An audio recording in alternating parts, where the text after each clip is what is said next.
Hello everyone. तो आज हम पढ़ेंगे average velocity and instantaneous velocity. बिना टाइम वेस्ट किए हुए हम स्टार्ट करते हैं। एवरेज वेलोसिटी क्या है?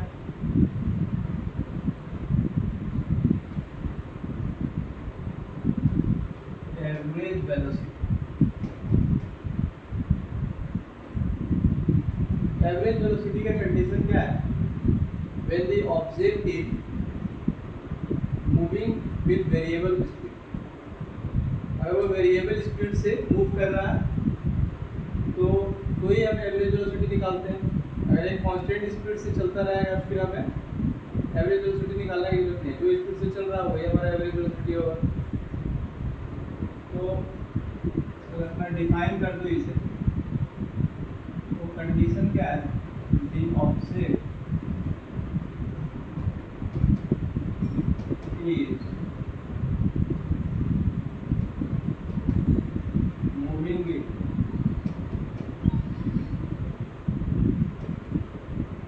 variable speed।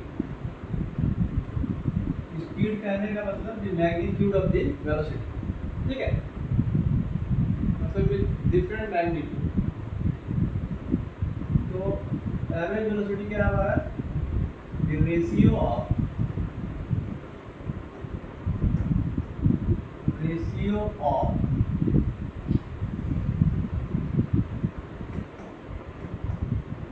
displacement to total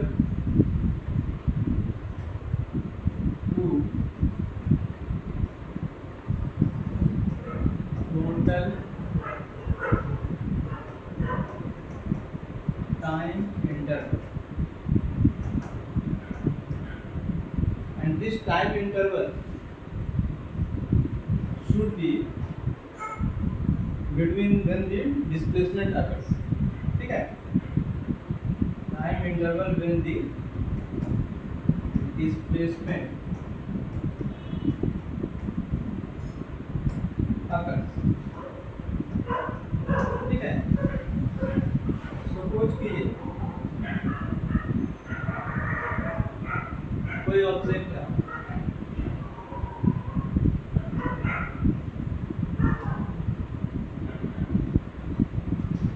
that object is moving in straight line along x-axis. This is our origin. अगर t1 टाइम में अगर x1 डिस्प्लेसमेंट होता हमारा और t2 टाइम में x2 डिस्प्लेसमेंट, ठीक है। This x1 displacement occurs in time t1 and x2 displacement from the origin. x2 means from the origin, x1 means from the origin in time t2. तो displacement will be, अगर इस point को मैं a और b मान लूँ, ab minus ob minus oa equals to ab, ab is the final displacement. तो total displacement हमारा क्या हो जाएगा? ab। ये ab कैसे आएगा? x2 minus x1। Total displacement क्या हो रहा है? x2 minus x1। कंडीशन कैसा है कि if the object, the position of the object is x1 and x2 in time interval t1 and t2, ठीक है।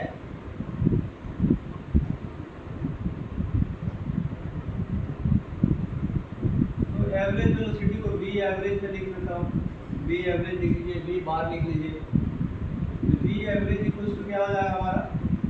Change in position x2 minus x1 upon time interval क्या हो जाएगा? t2 minus t1। This can be written as delta x upon delta t। तो v average क्या निकल गया हमारे पास? v एवरेज हो गया हमारा delta x upon delta t। तो सपोज कीजिए कोई न्यूमेरिकल है, इसे नोट डाउन कर लीजिए, स्क्रीनशॉट ले लीजिए।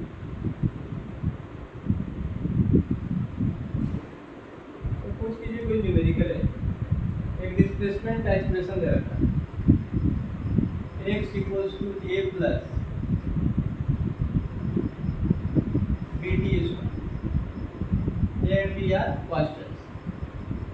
Let A equals to 8.5 meter and B equals to, let it be 2.5 meter per second square. कैसे हमारा A equals to UT plus half AT square. A है इसलिए मीटर पर सेकंड स्क्वायर, UT ये S होगा. भाई प्रिंसिपल ऑफ होमोजेनिटी पहले chapter में आप पढ़े होंगे. दिस इज x, तो इसका भी डायमेंशन जो होगा ए का डायमेंशन होगा और BT स्क्वायर का भी डायमेंशन वही होगा. ठीक है. मुझे अगर बोल दे कि find the average velocity, find the average velocity of the object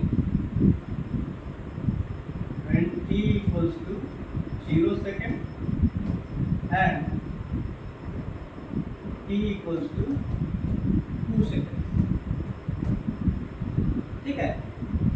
तो हमें पहले क्या करना होगा, हमें पता है कि एवरेज वेलोसिटी इक्वल्स टू क्या होता है, x2 minus x1 upon t2 minus t1. ठीक है.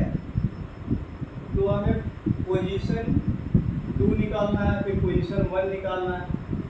तो पोजीशन 2 कब निकालेंगे, at time 2 second time, second hour t1 is this one, t2 is this. ठीक है. तो मैं निकाल लेता हूँ पहले x2 के लिए इस एक्सप्रेशन में जाना होगा मुझे. तो x इक्वल्स टू हमारे पास एक्सप्रेशन है a प्लस BT स्क्वायर. मैं निकालता हूँ x1 in time t1, x1 in time t1. t1 क्या हमारे पास 0, तो a plus b time is 0. तो x1 क्या आ गया हमारे पास, a आ गया. फिर x2 निकाल लीजिए. x2 कितना हो जाएगा, same expression a plus b, t कितना लेना है, 2 सेकेंड, 2 स्क्वायर. तो a प्लस 4b. ठीक है. a plus 4b. x2 निकल गया हमारा, x1 निकल गया इन terms of a and b. You can also put the value of a over here. a का वैल्यू कितना हमारे पास, 8.5. ठीक है. तो ये x1 निकल गया, x2 में a और b का वैल्यू पुट कर दीजिए. a कितना हमारे पास 8.5 और b कितना है 2.5. 4 इंटू 2.5. तो 8.5 प्लस 4.5, 2.5 इंटू 2 5, 5 5 10, नहीं 5 4 जा 20, 4 2 जा 8, 8 2 10. फिर आ गया 10 प्लस 8.5 18.5. तो x2 भी हमारे पास आ गया. तो x1 निकल गया हमारा, x2 निकल गया.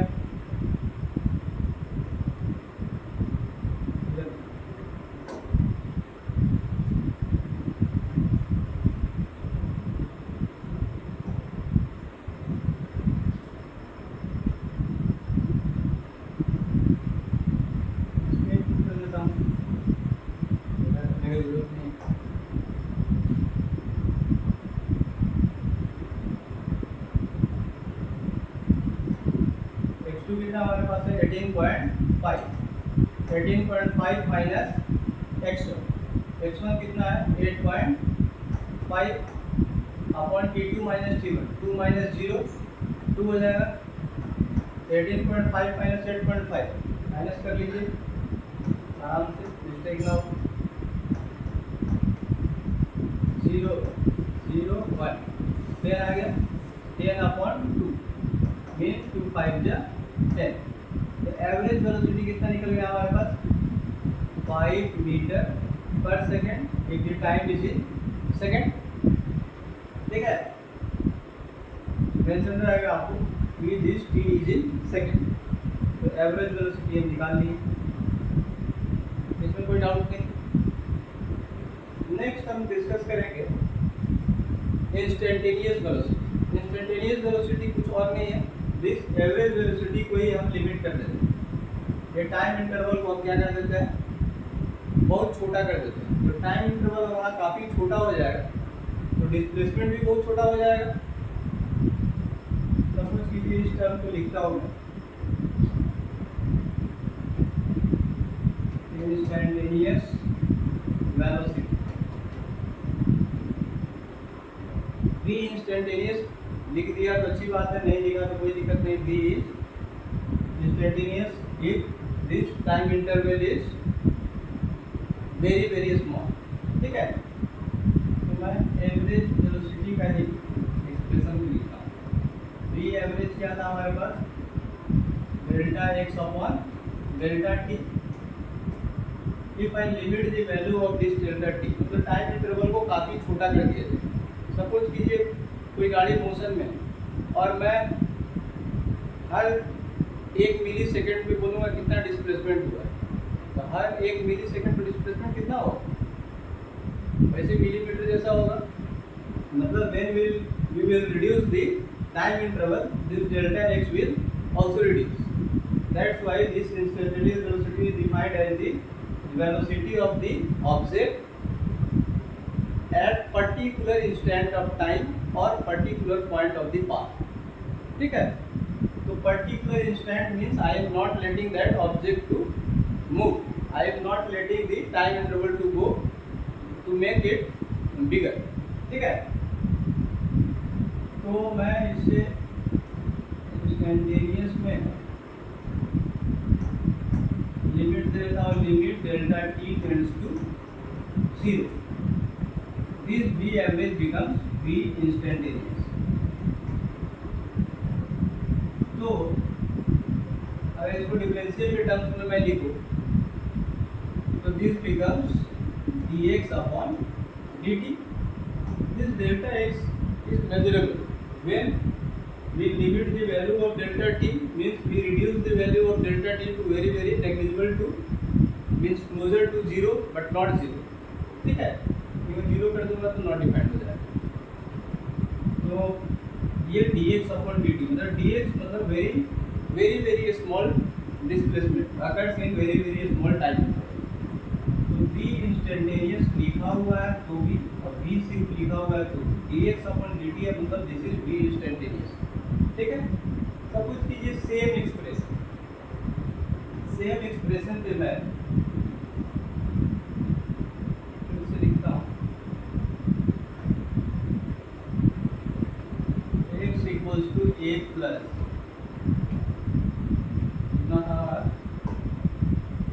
dt स्क्वायर,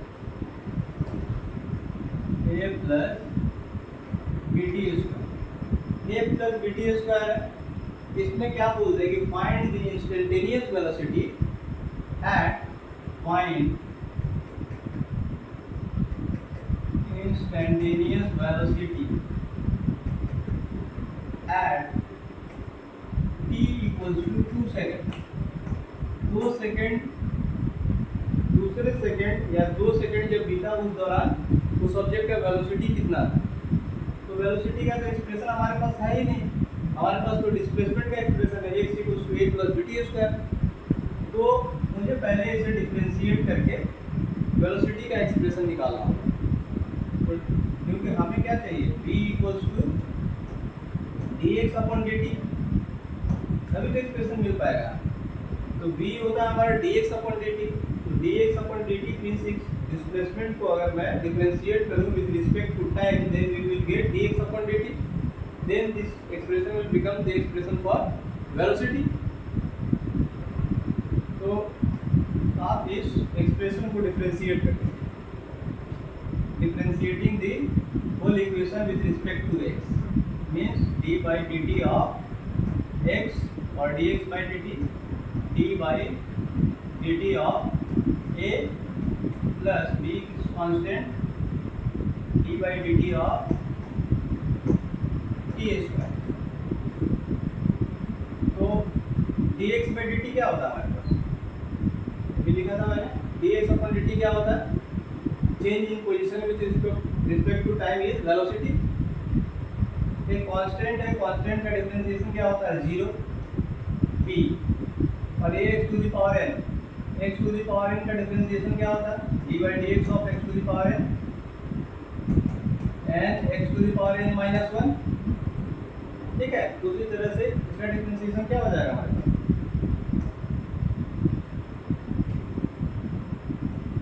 नीचे आ जाएगा, t का पावर 1 कम हो जाएगा, तो 2 है तो कितना हो जाएगा 1 हम लिखते नहीं है. वेलोसिटी का एक्सप्रेशन क्या मिल गया 2vt. ठीक है, अभी v का वैल्यू हमने कितना लिया था उधर 2.5, तो v का वैल्यू पुट कर दीजिए 2.5 इंटू टी, 2.5 टू या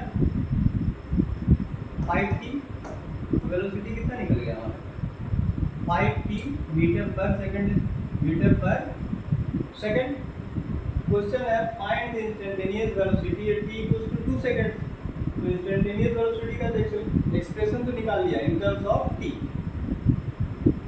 तो आप at t equals to 2 second हमें पुट करना है. तो find the velocity of the particle at t equals to 2 second. तो t का वैल्यू इस एक्सप्रेशन में पुट कर दीजिए 5 इंटू 2 मीन्स 10 मीटर पर सेकंड इज द आंसर. ठीक है, तो ये आपका ठीक है. तो इंस्टेंटेनियस वेलोसिटी ऐसे हम निकाल सकते हैं.